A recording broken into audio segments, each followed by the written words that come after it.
free download or something like that. This actually has real value and can be used to extend what you're doing inside your organization, I know. So we'll get to that a little bit towards the end.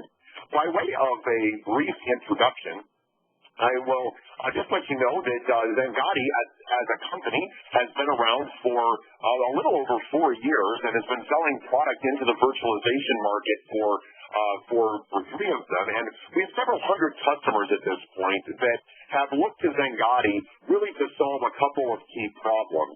In shared service environments, whether that would be server virtualization or desktop virtualization, Xangati has really helped people to identify contention events wherever they might exist.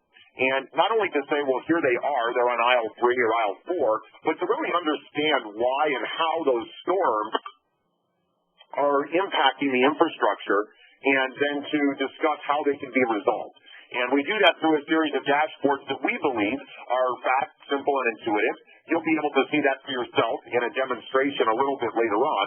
And at this point, we have a number of customers that really span the entire gamut of enterprise, government, education, healthcare, really any of the primary verticals. We've got customers that would fit into these various places at sizes ranging from the very large, where it's tens and tens of thousands of desktops or virtual machines, down to smaller organizations where it's on the order of hundreds of desktops or machines. And so it's very likely there would be somebody on this list that would represent hopefully your situation. As we actually get started with the core of the presentation today, I'm actually going to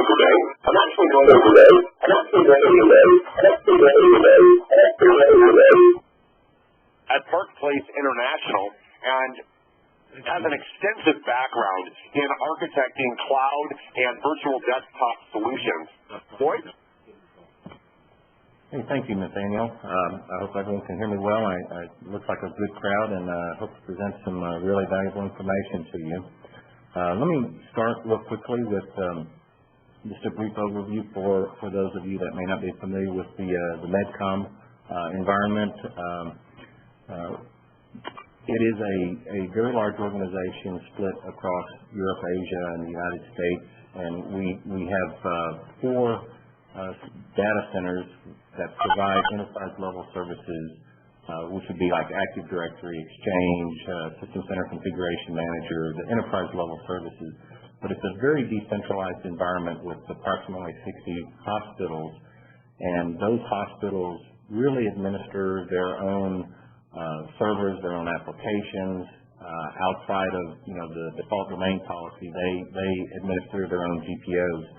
And because of that, the challenges we face, as the slide has got up there, really the core items are application instability, inconsistency of configuration, and really poor performance. And this results when you have a very distributed environment. Although we pushed out centralized images through SCCM, organizations were free to go ahead and apply their own GPOs to those. So that's where we were coming from, to basically how do you overcome having multiple instances throughout the organization, multiple service packs, and basically the organization consists of approximately 100,000 users, of which about 50% of those are doctors. And so when you put things in perspective, a doctor has roughly 15 to 20 minutes time to spend with a patient, and if he's waiting 3 to 5 minutes for a log on, if the application is running slow enough to cause him another 2 minutes of delay, you can see where that 5 to 8 minute window can easily cost 40% of the provider's time waiting for IT as opposed to providing health care. As the next slide introduces the user experience, that's what it's all about. The goal was to, how do we reduce those logon times from 3 minutes to sub 30 seconds, right? And that was our goal. Stabilize that operating environment where there's not so much touch labor, there's not different iterations of applications and OSs out there. So we conquered that by centralizing that within the data center. And I should note that out of those 100,000, the goal was to do a 10 to 12,000 user pilot and at 7 sites. And so you're probably asking, why didn't you centralize it within the data centers? Well, the reason is the latency across the WAN, coupled with not having enough redundant links, and the political obstacles of getting the remote hospitals to buy in from a decentralized to a more centralized perspective, right, so we had to start basically at the hospitals. But we classified our build out, if you will, as small, 300 users below. 300 to 800 was a medium environment, and then we had some environments with as many as 2,000 users. So that was the sampling of the environment. And when you go to these hospitals, what you see is they have different monitoring, and some don't even have any monitoring in place. So when you're going to take on these applications, you're literally in the black box, and you're having to decipher port protocol, what's the communication path, right? So all of those things really, you look back and you say, well, I need to know that my infrastructure is rock solid. So I need to eliminate that as quickly as possible so I can devote my time where it needs to be with the applications and the users. And honestly, the goal really should be, I should be spending 80% of my time working with the users, working with profile management, and working with the applications, and I shouldn't be spending time with the infrastructure. And that's really what Xangati brought to the table for us, is to be able to quickly pinpoint performance issues within the infrastructure, rule those out, or act upon them quickly, and be able to move to the user to address application-related issues. And by that, what I mean is a lot of times we used Absence, a third-party tool, to personalize or profile the user's application settings. And what happens is you may have a GPO that they have set that conflicts with that, and that's where a lot of the troubleshooting and time, and that was really our pain point, to be quite honest, in the rollout. But knowing from previous engagements, IOPS, read-write ratios, knowing those things, that's critical to getting over the hurdle of it's not the infrastructure, it's elsewhere, right? And that's your goal is I don't want it to be my infrastructure, and we've all seen, in fact, every site we went to that had a test VDI deployment was using RAID 5. And with the read-write, the write ratios within VDI, you get a severe performance penalty on writes.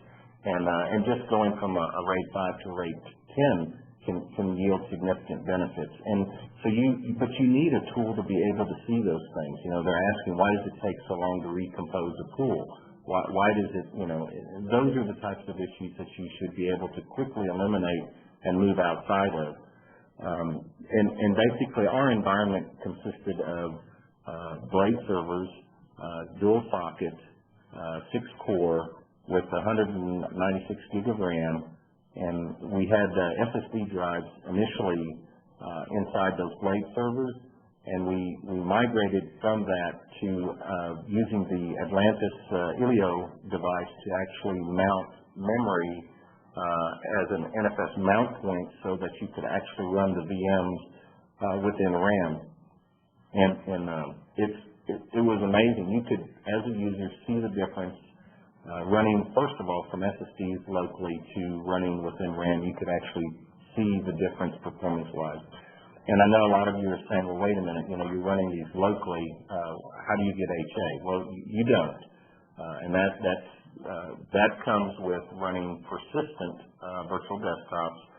You have to move the profile, all the user settings, off to shared storage. And so that's the premise of moving to that type of environment where you can run VDI locally or off of shared storage without HA. You can go ahead and go to the next slide there, Nathaniel, if you would, please. Thank you. So having said all that, really what this comes down to is a very large distributed environment where we're trying to migrate the users from their desktops and running out from their desktops to within the data center. And again, you've got port protocol issues were major obstacles for us to overcome with these applications. Again, we didn't run these applications. We were the MedCom itself, per se, is a central office that administers and has policy, and we provided support at the enterprise level, but we didn't provide it down at the hospital application level, right? And so now there's a demarcation where the goal was to manage the infrastructure like a service provider would, right? We manage the infrastructure, the firmware, all the updates to the servers, the storage, and the sites, the hospitals themselves now use those services and work directly with the users and the applications. That's the goal, is to put more resources to the user and the applications as opposed to the infrastructure. And this slide that's up now in the thing, this really was what sold VDI to the providers. If you go through that slide, what you see is within the DoD they use what they call track readers, two-factor authentication. And so again, we talked earlier about a doctor taking 3 to 5 minutes to log on. Well, these doctors roam within the hospital, so they'll go from one patient to another, and if they just pull their CAC card and go from one room to another, which is what we call that follow me profile, they don't have to relog in, so their disconnected session is immediately available to them. They don't have to log in, and now you've just given them 3 to 5 minutes back per patient, so you've given them 30% more time through the whole day to see and provide health care as opposed to waiting on IT. And that was a huge success. I will say, to be fair, there were obstacles in printers. Printers are always an obstacle. And if you had a default printer on workstation A, you go into room B, you get your session. Well, does that printer follow you? Do you get a new printer? So a lot of those things would require, you could provide a list of printers to them and they still have to go select it. Well, there's an element of complexity when you do that, but those things will have to be worked around either way. But the time savings of log on and having that app available, and the application's up already as well, so now it's just putting in a query for the new patient. So again, it's substantial time savings. And then from the IT perspective, you've got a centralized image. You're only patching one. You have one OS that you're providing everybody, one standard version of the application. It's very effective from a touch labor standpoint. And you can go to the next slide there if you would, Nathanael. So again, our challenges in migrating, again, you're going into a decentralized environment and you're trying to centralize and take over some of their infrastructure. So there's always the political element. But for us, it's learning those multi-tier applications and how do they communicate. I mean, there's local caching servers. There's servers that they are accessed across the WAN for the database. There's an umpteen amount of servers that's communicating, and that's where Xangati would come into play in terms of identifying port protocol. Not only for the infrastructure servers, but also from a user coming in from his VDI session. Where the user comes in and hey, my session is slow, my VDI is running slow. What do you do, right? So you need a tool set that can look and first identify, is the problem at the VM level, is it at the host level, or is it at the storage level?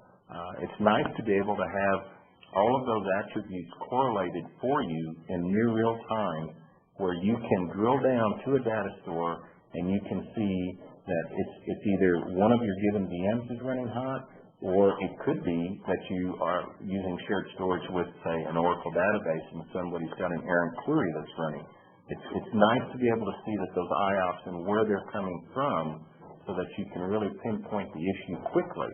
And those are things that you know, how long does it take you just to identify, you know, which cluster, which host, which data store, right? And to have that on a map in front of you and pop up yellow, green, red is really invaluable in terms of time. And one of the other components that for us was a real lifesaver, to the time it takes for a remote site to identify who the subject matter expert is with an application. And in our case, subject matter expert really was a user who knew how to use the application but didn't know anything about port protocols related to the app. So we had to use like a Xangati to be able to identify those ports and protocols. And then furthermore, when the user says, well, I think I was running this application, right, to give them the ability where they could actually record what they're doing so that you could capture those applications, those times. You know, maybe they had 4 sessions of IE open. Maybe, you know, you don't really know. You're taking a best guess, and then the time it takes to do that. So you're not going to normally get the user directly. You may have to go to, you know, the CIO at the hospital or a sysadmin at the hospital and then get the user. And that could be 3 days later, and the problem's already gone and passed, and nobody remembers. So which these are, go ahead and go to the next slide if you would, please. These things are really critical in terms of what I call the success factors for VDI, and jumping down a little bit, but what I call is mean time to discover. And that's really what I'm talking about is how long does it take you to realize you have a problem, or are you being notified that there's a problem from the customer, right? I mean, proactive, reactive, right? I mean, that's been the buzzword forever, you know, but if you're actually there monitoring, you can actually see the red, yellow, green, and drill down and actually know. And when you're rolling these out as a pilot, the recorder function to actually see what your test users are doing, that's invaluable to see that. You know, application is freezing, right? I mean, how many times have you done that, whether it's Citrix or Vue, right? It doesn't matter. And then the mean time to resolve. That goes back to what I was just saying is how do you find out what the user was actually doing? How do you communicate with them? How do you make the change and rerun the scenario and verify that the item is cured if there was one, right? So those are really invaluable times savings that you need some tool set that's going to provide that to you. And again, the top two kind of go without saying is you have to know your infrastructure. And see, to me now, it's almost a given when I talk about, you know, whether it's Vue and the Vue Composer, vCenter, and all the components, or it's Citrix PDF, then desktop, then app. I need to know that, you know, is my IMA service running properly? Am I using session reliability protocol? I mean, all of those things you can see that those ports and protocols are in use, right? I don't have to go through my policies and filtering and see if it's applied and look at the, you know, the evaluators, and it's just a lot of those things you can see through that tool set and not have to go into the actual farm, whichever one it is, or cluster and look at it. And applications. And that's really where the goal is, that you should be spending 80% of your time monitoring those applications, whether it's port protocol services or just, I think that's what, from a poll question, I would like to see that the users out there response-wise in terms of, you know, how many times is the issue infrastructure versus a user application-related issue. And your goal should be that you eliminate the infrastructure as the issue, and the only way to do that is to have a really good tool set that can see those correlations between the infrastructure components and to be able to let you drill down, you know, at the host, the VM, the data store. And you know, that kind of goes into a segue. You can go on to the next slide there if you would. The segue into, you know, we've looked at other tool sets out there, and really the agent-based systems, you know, I grew up with monitoring, you know, the NetIQ, the System Center Operations Manager, the HP OpenViews, and those agent-based systems, they're using pooling intervals, and it makes it extremely difficult. You're hoping you're capturing those data elements that you need during those intervals, and if you're not, it's not there. And they're great for like a site assessment. I want to know what applications are there and what applications users are running. They can provide a very detailed level of information for things like a site assessment.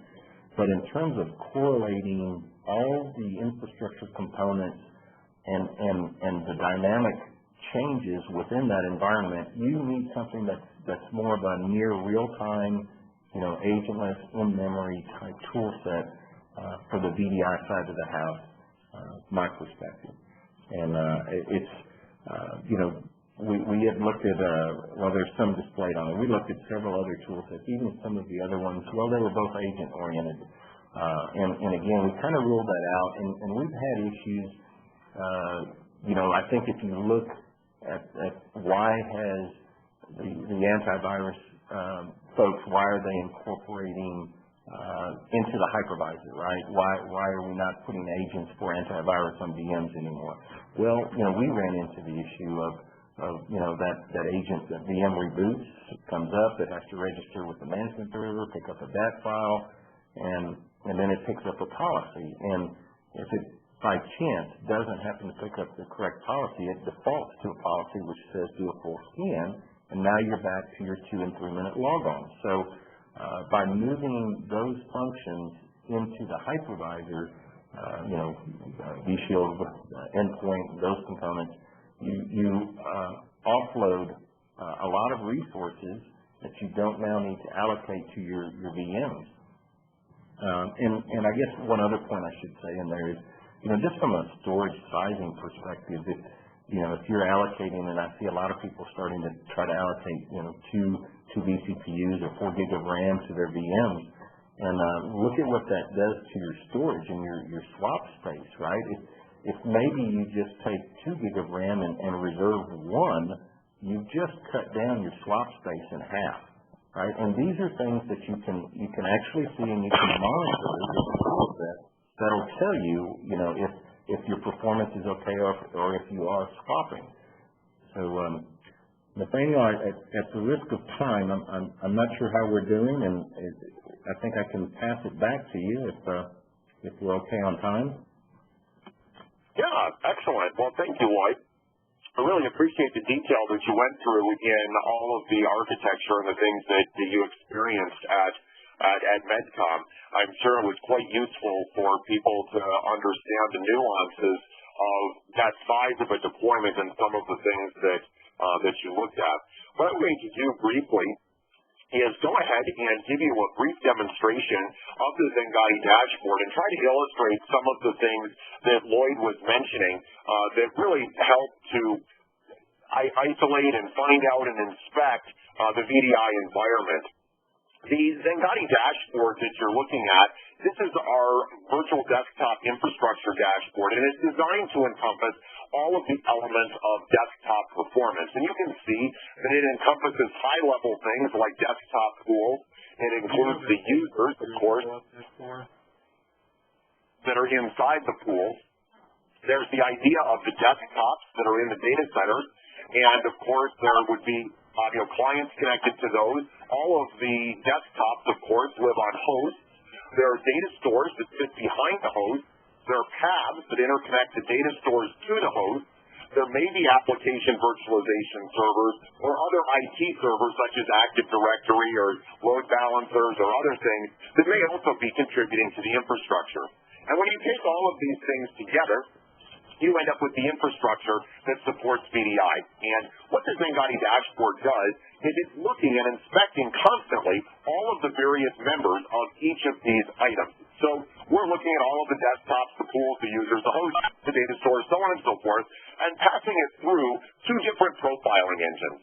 One of them is a profiling engine that is designed to capture things that are outside of best practices, and these would be values that are established by VMware and by Citrix for their respective products to say, what is good behavior for data store latency or for network connectivity.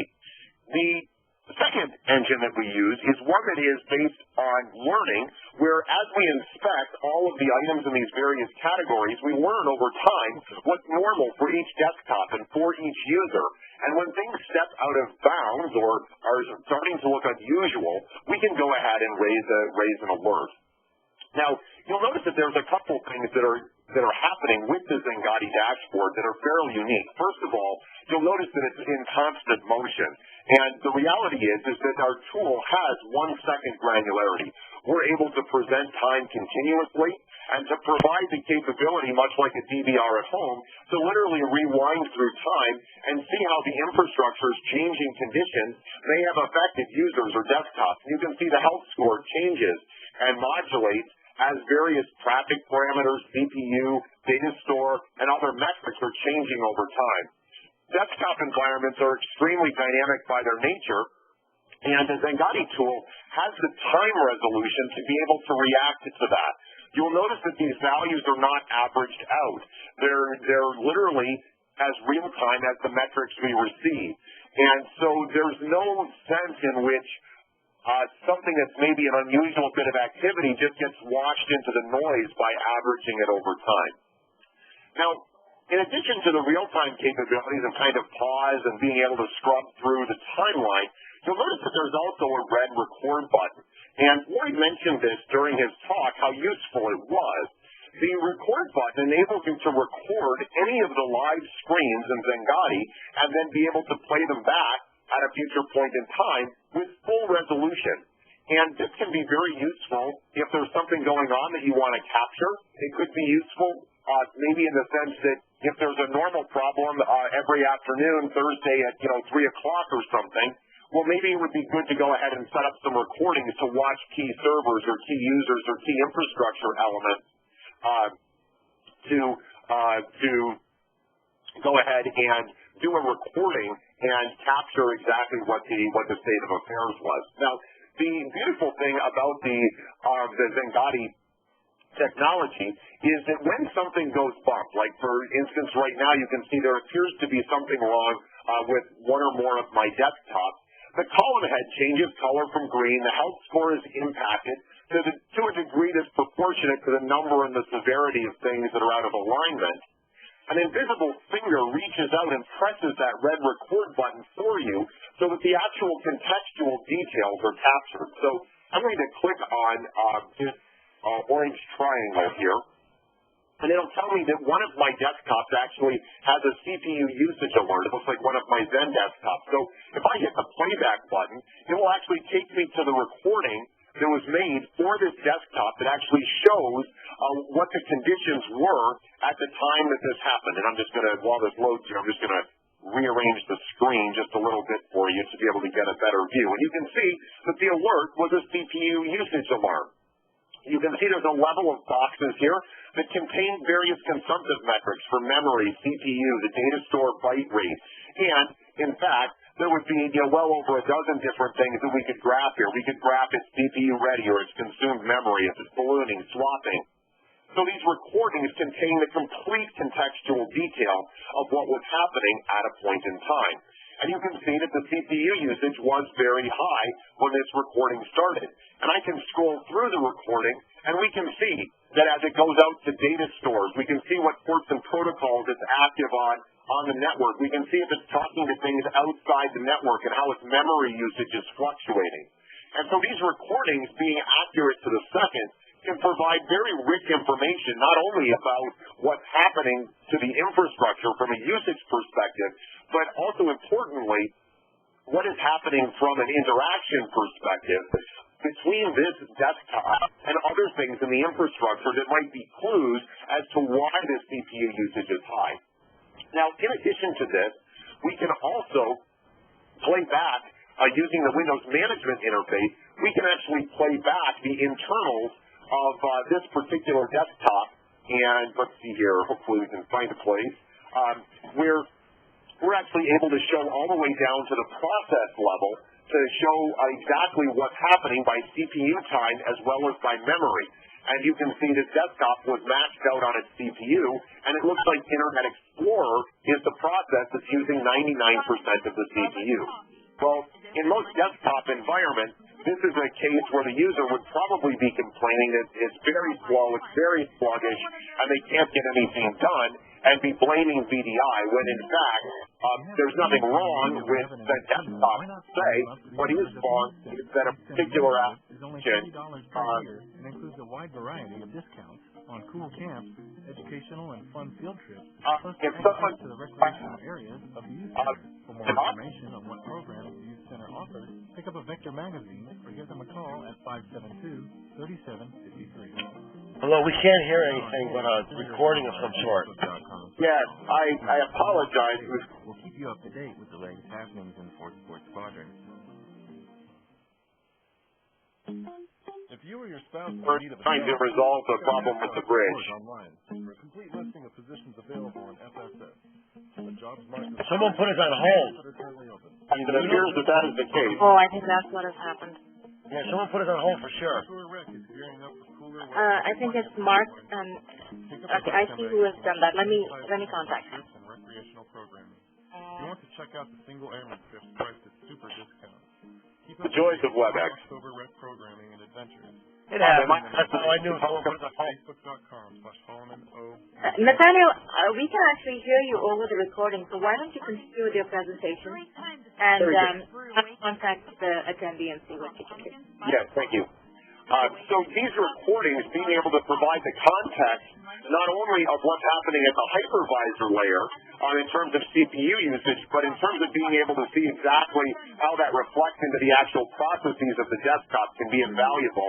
And I think you can understand that from a troubleshooting perspective, if someone had the opportunity to have a rich recording that's accurate in time to the second, with process level detail behind it, that represents a substantial increase in being able to understand what's affecting the user experience compared to a user simply complaining, my desktop is slow. So the Xangati tool actually also provides a number of capabilities to automate the analysis. What I just showed you was a fairly manual workflow where someone would notice there's a problem and kind of go follow their nose to get that rich detail. They also have called the storm tracker that is designed to visually represent contention inside an environment. And you can see that it depicts the infrastructure instead of in kind of a tabular columnar format. It depicts it as a picture. And you can see that in this case, I have a vCenter with 1, 2, 3, 4 hosts. And it looks like there's some contention involving some of the virtual machines, in this particular vCenter. And so it looks like there's some CPU contention happening right now related to CPU ready. You can see exactly which machines are affected, and it appears that there's some other virtual machines that have memory swap going on. And so this provides a great way to actually visualize how far contention is spreading. And what we're able to do is to actually take a look at a list of storms potentially and to actually see exactly which things, for example, for a CPU contention, might be contributing to that. And you can see that in this case, there's several dozen items that are listed off here. And so the issue is behind every one of these is a Xangati recording. And of course, it would be possible to drill into each of these and look at them and inspect them and try to find out why there's CPU contention on this host. But the whole point is really to let the Xangati appliance use its analysis and recommendation capability to actually work through this. And so taking a look at a memory contention event, for example, or perhaps maybe the CPU event that we were looking at, it looks like there were a number of virtual machines that were experiencing the CPU contention. And what's interesting at this point is the system has basically analyzed their usage patterns and come to the conclusion that none of the VMs were exhibiting a significantly higher CPU usage than the others. And in this case, the host just likely does not have enough CPU capacity. Now, what we want to know is this a pervasive pattern, or is this something that literally happened because everybody was told to do some bit of work and they're all off doing it? In other words, is it a one-off or is it recurring? And in the recommendation, we actually graph something that we call storm intensity. And this is a measure of the frequency, the severity, and the duration of this exact usage pattern where these particular virtual machines are contending for the CPU. And you can see over the last 30 days, that it does appear that there is actually a trend line that is up and to the right. In other words, the storm is getting more frequent, it's lasting for longer, it's affecting more things, and that's occurring. Now, what we do is we also will then compare that against the actual system capacity, and you can see that, yes, indeed, in this case, the underlying host is running, very close to its capacity, and even minor fluctuations above and below the line correlate to increased, storm activity. And so in this case, it's pretty clear that you need to do something. Now, in another case, maybe in a memory event, there might be a list of things, and only some of them, it looks like 1, 2, 3, 4 of the virtual machines have higher memory usage as well as memory ballooning. So in this case, it looks more like 4 virtual machines are affecting others rather than like being kind of everybody running out of CPU at once or something. And so in this case, if we were to look at it, you'll notice that the storm intensity is much more sporadic. And so there's periods where the storm intensity is much higher. There's also periods where it's very low. And if we were to look at how this maps onto the host, you can see here that, again, the utilization is very high for the memory, but it's having a very uneven effect. And so in this case, it seems that it's more geared around the usage of those 4 virtual machines. And it's more of a threshold condition. In other words, if it gets a lot worse, maybe it's going to substantially change. And so we make the recommendation that you really do need to either add more physical memory, or because it's limited to these 4 machines that are really causing the problem, maybe migrate 1 or more of those off onto a different host. So the Storm Tracker provides a very powerful capability to visualize how contention is mapped across the infrastructure, and in just a couple of short clicks, drill down to the root cause and actually explain exactly how the interactions are contributing to a particular condition inside the infrastructure. And that's one of the things that the Xangati tool does exceptionally well, is to map those interactions, display them, and then ultimately correlate them in a way that can be very helpful. Now, for many of you, you'll be running substantial-sized environments with hundreds or thousands, and in Lloyd's case, tens of thousands of virtual desktops. And so being able to navigate quickly through long lists or long pools of users or perhaps of desktops could be very important. And so the Xangati system allows you to look at things in a tabular view, and to be able to sort them across many different metrics, or to be able to drill into a specific thing. Like in this case, this is the actual desktop that I'm using to present this webinar from. And you can see that when you click on something, it instantly populates the view. You can see all of its interactions to storage across the network, its consumption of memory, CPU, data store, and a variety of different things. As I mentioned, there's the ability to drill into the Windows desktop system, or if we were to look at things potentially from a user perspective, where we want to know by the user's name, perhaps, what they're doing. And the Xangati system is sensitive to being able to search by username, by IP address, or by host name, by virtual machine name, even VMware or MAC addresses. So you can put almost anything you can think of into the search box and call it up immediately, and then get this kind of rich information. And there's a wide range of capability here to be able to look at the hosts, to be able to look at the data stores, the network, the servers, all of the various components, and track them over time, compare them to the capacity of the system, and so on and so forth. I'm not going to belabor the point hugely at this point, because I want to make very sure that we have plenty of time for questions. As you're no doubt aware from his talk, Lloyd is a wealth of information about VDI in particular, and cloud deployment in general. And I want to make sure that the audience has a good opportunity to interact with him, ask questions about the deployment that he was a part of, as well as anything that might be relevant to your environment and VDI performance. Certainly, we're also happy to take questions that would relate to the Xangati dashboard as well. So what we're going to do is open it up for questions. If you can go ahead and input your questions into the chat, there's a WebEx toolbar probably at the top of your screen, and there's a chat window there. And if you go ahead and we'll put your questions into the chat, we can go ahead and pass those back and forth between Lloyd and I and try to make sure that we get those addressed as effectively as possible. So with that, let's go ahead and open it up to everyone to ask any questions that they might have.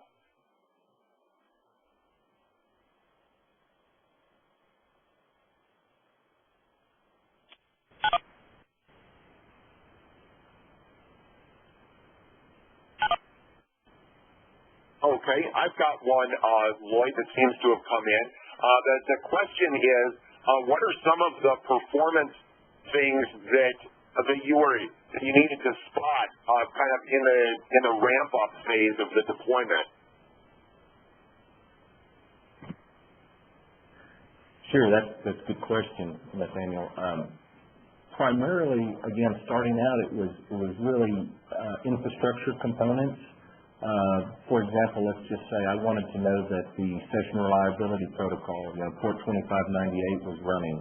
I could see that communication and interaction between the servers internally, XenApp, the virtual desktop, I could see that.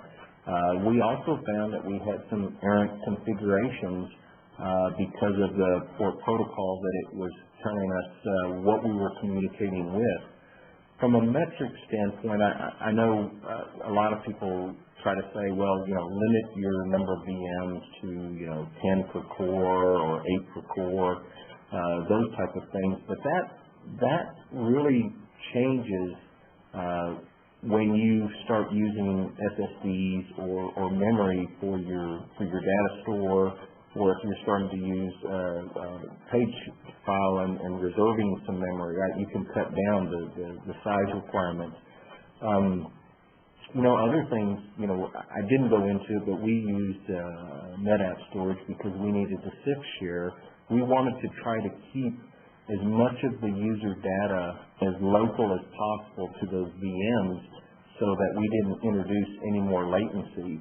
And printers is another one. I think I harped on that a little bit earlier, but printers monitoring the bandwidth and the consumption of printers, right? Because we also had some remote clinics that came over a WAN, and you might have seen in that screen we had the Riverbed Steelhead appliances for WAN acceleration to try to mitigate as much as possible any of those print jobs going across the WAN. But from a, there's a lot of, if you look at the VMware View optimization guide for Windows 7, they'll talk a lot about, disk queue and I/O and, how many VMs per data store. Xangati kind of takes a lot of that out of the equation for you from the standpoint of red, yellow, green. I mean, yes, you want to watch it, but from a sizing exercise, for us, again, we introduced some elements of risk. In the early days, it was always IOPS and SAN, whether it would be, fiber channel, SCSI, or NFS as far as that goes. It was an IOPS to right contention issue. And so to try to alleviate that, again, we moved to local disk, we moved to memory, and, to try to alleviate that. And it did. It effectively did. But the heartache that we introduced with that was one is the Ilio appliance, you don't get something for nothing, right? So we had to allocate memory to it, right? So you had to monitor that device, which is just a Ubuntu VM that just mounts it as NFS. So you monitor it to see what its resource consumption is, and you want to alert on it anytime it gets 80%, right? Those type of things are critical. But I hope that addresses some of the things that I think was asking there. Thank you, Lloyd. We've got the questions pouring in here. I'm going to take a couple of these that are fairly quick. We've got somebody asking if Xangati monitors PC over IP CPU time, and we do. We actually have an integration that we've done directly with the View agent inside the desktop, where we can get out a lot of rich information related to the protocol, and that information is also recordable. So we do that. Let's see here. We have somebody asking if we can do data store monitoring if the store is using NFS, and we can. all of our data store statistics work regardless of whether it's NFS or SIPs or a local data store or exactly whatever it might be. So that is something that we definitely do. Let's see here. We've got somebody asking, what steps do you take to make sure the environment is ready for VDI? I know that's an involved question, Lloyd, but maybe you can provide an overview of the things that you'd really want to check to make sure an environment is ready for VDI. Yeah, and that goes into the pilot stages. Identify the applications for a subset of users, and that recorder function that Nathanael had demonstrated, that's invaluable to just preset that to record for that test pilot group of users and monitor those sessions in terms of Nathanael showed you, I don't know if y'all noticed, but I noticed that YouTube was one of those IE sessions that was consuming a lot of resources, right? So those type of things, physically sit and watch through the screen what the user is doing, what applications are opening, look at those bandwidth, and it will give you a chart over time so that you can see those spikes and what the average is, so that you can actually compute what you need, right? When do your users log on, right? And it used to be, people would do their pilots to 200 and everything was fine, and then they go to 600 and everything broke, right? So how do you, without getting log-on BSI or something, then script against it to break it in a test? How do you know, right? And those are things where it's not linear, right? Because 10 users or 100 users are consuming X amount of IOPS, you can't just linearly say, well, the next 200 are going to be, the same ratio. That's why it's just really important to have a tool set that can show you those spikes. From that perspective, you do have to, go through your sizing exercise. What is the spindle? What am I going to get? If it's fiber channel and SCSI, I may get 180 IOPS a disk. Am I using rate 5? Well, now I can divide by 4 or multiply by 4, whichever way you want to attack it, right? From an IOPS. If it's rate 6, NetApp, then it's 6 times the penalty on the right, right? Those things they're great from a read perspective, but from a write perspective, and unfortunately, 70-80% of the I/O is going to be write-oriented. You need to just monitor that, and you can get, those type of metrics. What are my read-write IOPS from that set of users, so that you can kind of do a sizing exercise based on that. And again, for us, honestly, the heartache was GPOs and application personalization settings. That overlap and troubleshooting those apps that we didn't really know. That was 80% of our time and 95% of our pain. Wow, that's great, Lloyd. Thank you. I'm sure that'll be helpful.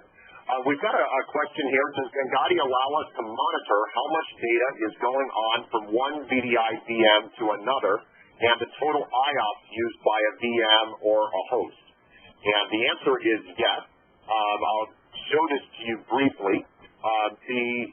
When you're in the monitor view, it will actually show all of the network interactions that are happening. And you can not only see that from a port and protocol perspective, but you can see it from an IP address perspective or a host perspective if it was talking to another VM or something like that. And if we wanted to see the IOPS, it's a simple matter of just going ahead and saying, we'd like to see which data stores it's communicating with, sorted by IOPS. And here for the person that asked about NFS, you can see one of these data stores is NFS. This particular virtual machine is currently writing 3 IOPS to that virtual machine. And, we could graph this out or, do other things as well, in terms of graphing out the IOPS or perhaps the data store latency, any of these, parameters that might be important for VDI performance. So all of these metrics are, again, available at a host level. So those things are definitely there. So hopefully that kind of addresses that. And then we have a great question that asks, what is the overhead of collecting data at 1 second intervals? How much does this monitoring tax our current setup? We don't want to run into a case where we would roll this out and end up creating a problem. And I think that is a fantastic question. The Xangati dashboard is listening to a variety of feeds to get this information. We are getting information from the vCenter API. That's where we get information about CPU, memory usage, the disk consumption, things like that.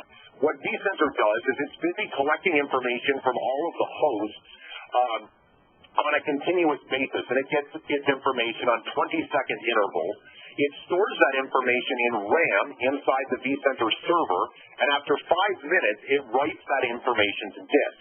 And what Xangati is doing is querying the API and getting that information actually out of the vCenter's RAM before it's written to disk.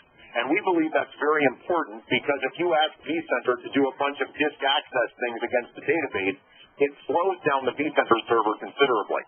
But that is not what we're doing. We're getting the information out of RAM where it's fast, immediately available, and it ends up placing almost no load on the vCenter server.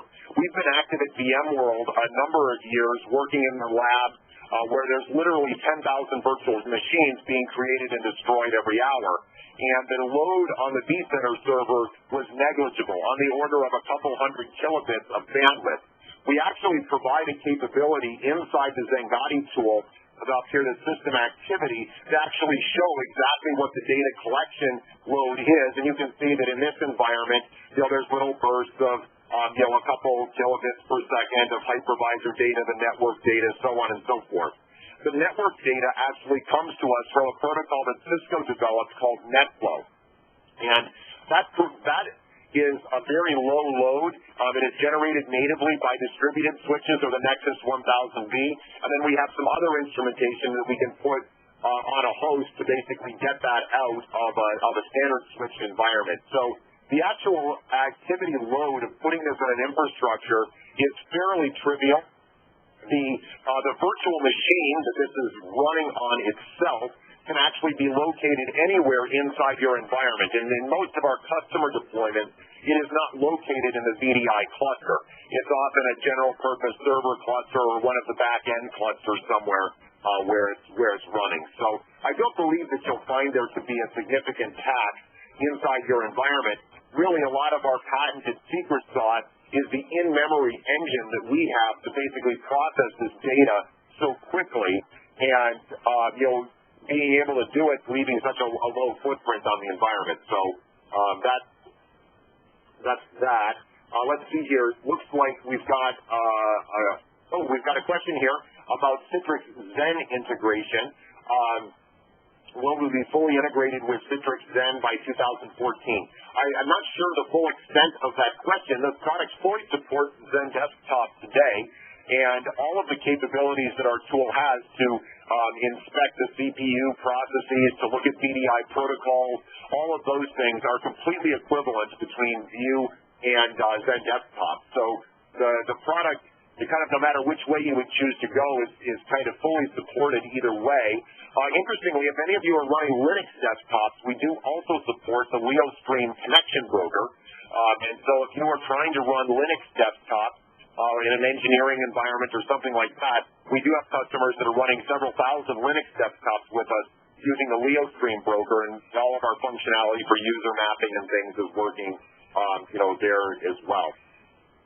So let's see here.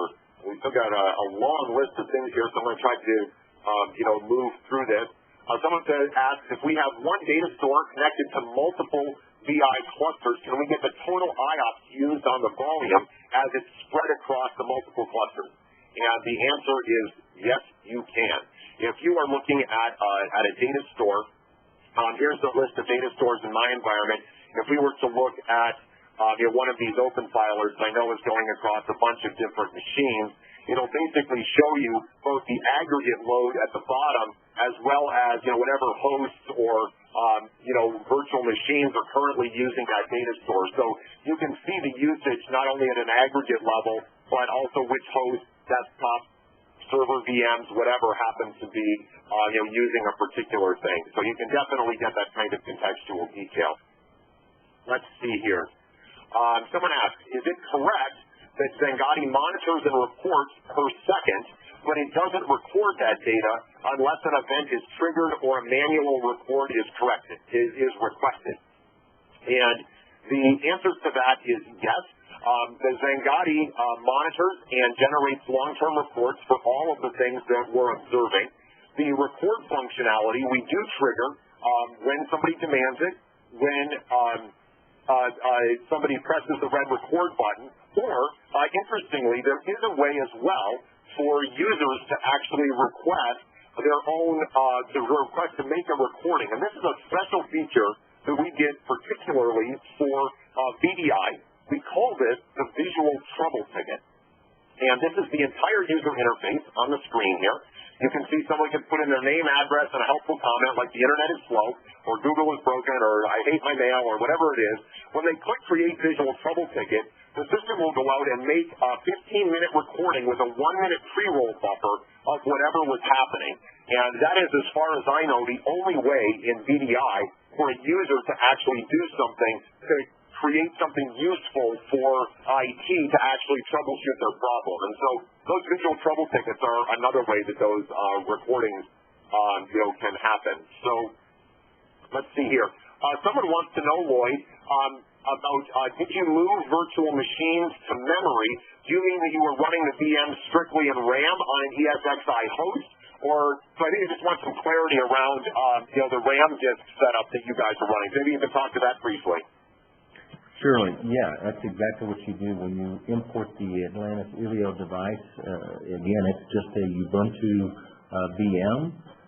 You actually allocate the data store to it, and then it becomes an NFS mount point from the ESXi perspective. So it just sees that, and it can mount either a data store or the RAM of the ESXi host. And so that's, in essence, what you're doing is you're allocating either disk space or memory to that VM. That VM is an NFS mount point from an ESXi perspective, and ESXi sees it as a data store, an NFS data store. Great. Let's see here. We have somebody asking, if we don't have a Nexus, then do we not get insight into the network level? Actually, we can give you the insight into the network level whether you have standard switches, the VMware distributed switch, or the Nexus 1000B. So that we can provide equivalent functionality across any of the major switching types that you would have. So that's good news there. And hey, Nathanael, is the question there that does the underlying switch need to actually support NetFlow? Is that maybe what he's asking? Potentially, I don't know. Certainly if the switch supports NetFlow, which would be the case with either the Nexus or the distributed switch, we take that information natively. If somebody is using the standard switch, then we have a small virtual machine that we call a flow summarizer that gets deployed one per host.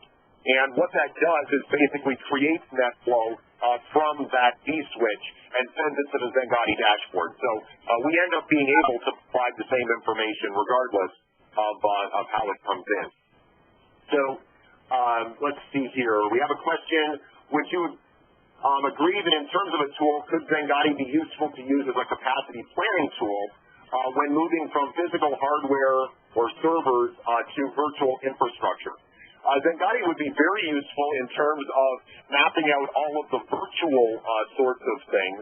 In terms of doing inspection of physical infrastructure, Xangati does not produce agents, and so we would not primarily position ourselves as a inspection tool for pre-virtualized assets, if you will.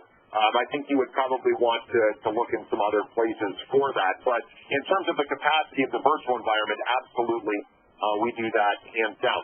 Now, I know that we're running towards the end of our time here, and what I want to make sure that I cover for you is Xangati's special Christmas offer. We've got something teed up for you that I believe will be of strong interest to many of you, on the webinar. I think it's pretty normal for vendors to say, hey, you can try our product for free, but we want to do one better than that and actually deliver to you out of our professional service organization a health check. And what we're offering to do is to place the Xangati tool inside your environment and have one of our professional service engineers actually read the data out for you and to do a short consulting session with you to identify any contention that might be in your environment or to track down anything that might be causing a difficulty for you. And so as you leave the webinar, there's going to be a page where you can sign up for that, and we'll go ahead and get one of our professional services people to contact you and deliver this service to you.